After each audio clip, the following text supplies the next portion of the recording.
What's up, friends? My name is Joss and welcome back to Squibbles Reads. Today we're going to be talking about reading outside your comfort zone, and this video is the first video in my series of discussions, which I'm both really excited and really nervous about. So with this series of videos, what I really want to do is I want to create a really supportive and non-judgmental environment where we can have conversations about topics that everyone has pretty strong opinions about.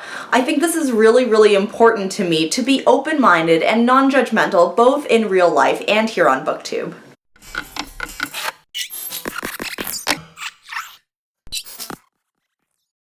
First of all, my own comfort zone is books that are really character driven. Regardless of the genre, if I can really connect with the characters, I find myself caring more about the plot and what happens to them and the little details about their lives. On the flip side, genres that I'm less comfortable with are action and adventure and sci-fi with a lot of technology jargon and also historical fiction and westerns.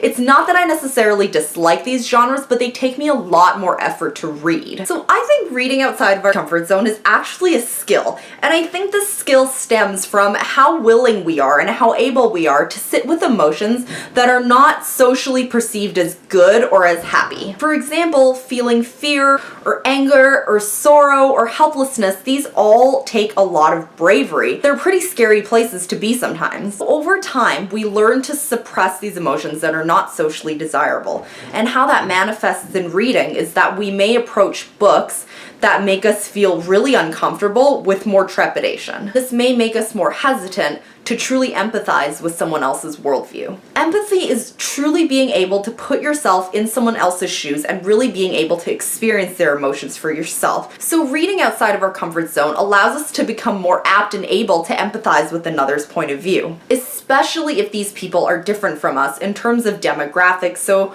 ethnicity, socioeconomic status, gender, ability, and even though their worldview may not necessarily be the same as ours, we become more able to sit with their discomfort, their anger, their fear, their helplessness towards situations. As we learn empathy, it also helps us in real life because it helps us become more understanding and relatable human beings. Reading outside of our comfort zone also helps us learn new things.